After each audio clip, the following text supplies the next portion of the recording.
All right, great stuff there from Carolyn. Vancouver, they're about to make their first pick. They haven't had a first-round pick in the last couple of years. Remember the OEL trade, the JT Miller trade. So they're excited to get a first-round pick, and it's at number 15. They don't have a second-round pick, so they put a lot of emphasis here on this first-round pick. Any thoughts on what they might be looking to do? When I was thinking about Vancouver with no second-round picks, I thought this was going to be a prime area in which a trade back existed. But I think about a couple of guys that I had up on the board, in Kemmel and Lekkerimaki, and then maybe they think that there's going to be value in one of those players as opposed to trying to gain an additional asset by trading out of the 15th spot. I know in February, I was over in Finland and Sweden, and the man all the way to the left of your screen is Todd Harvey. I spent a lot of nights in hotel lobbies with him. He was over in Europe watching Kemmel and Lekkerimaki. Well, let's hear what Patrick Allvin, they've reshaped their front office, of course, with all sorts of additions. And, you know, Cammy Granado, Emily Castonguay, assistant GMs, and they're making their pick now. The Vancouver Canucks are proud to select from Sweden, the SHL, Djurgården, Jonathan Lekkerimaki.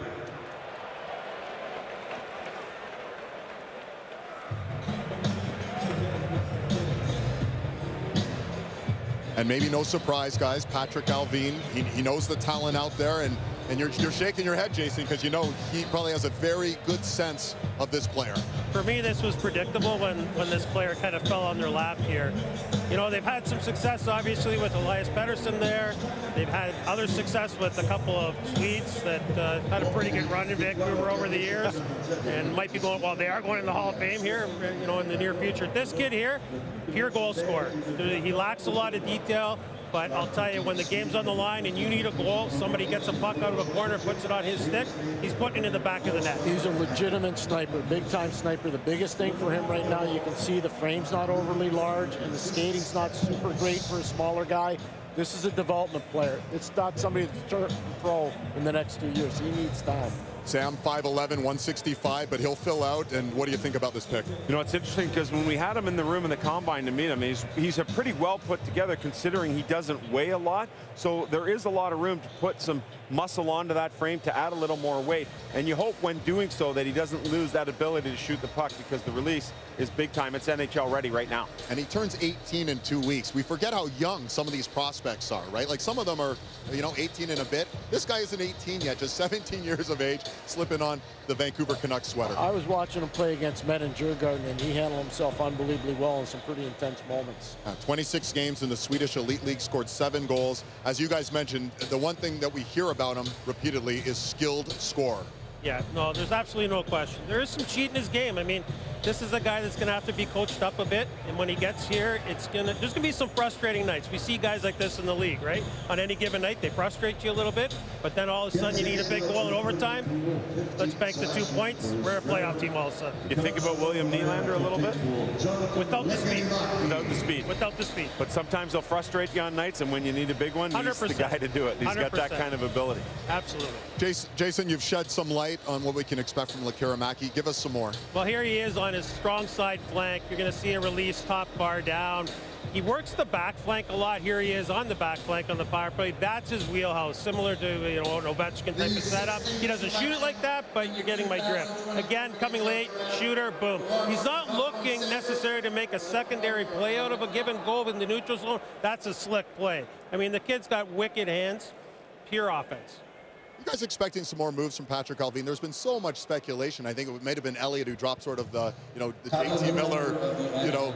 Oh, well, you know what? We don't even have to speculate anymore. We got Patrick Allvin downstairs with Elliott Friedman. Go ahead, Elliott. Patrick, first of all, the pick. There were some Canucks fans hoping he would be your selection once he started to drop that far. Did you get a sense that this could happen with you tonight? Well, we got a little bit of a sense that it could happen here when he was. We had him obviously a little bit higher on the radar there, and we're excited that it was falling down there.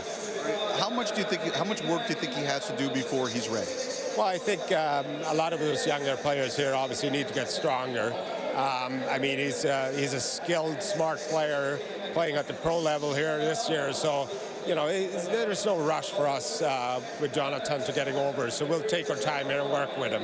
All right, there were some rumblings tonight that you were maybe up to something with the Islanders. Anything going on there? No comment on that one. All right, thanks very much. Really appreciate it. Great, thanks. Dave? This is why Elliot is fantastic at what he does. He asks the tough questions, but he does it with this great smile on his face. So Patrick Allvin can't even yell at him. You know, now that he's not on TV, Patrick Allvin's going, quit doing that to me.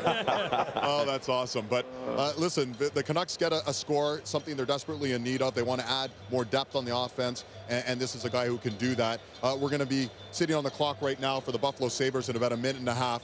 But as far as Vancouver's concerned, do you guys, Elliot asked the question, we got a no comment from Patrick Allvin. Do you guys expect there's going to be some more movement in terms of possible trades from the Canucks? JT Miller, I mean, he's a guy that's a perfect fit for just about anyone. And with the money that's owed to him, it's not like you're going to get killed on the cap. So you're going to get a hard, heavy guy. One of those guys that probably pushes a really good team over the top.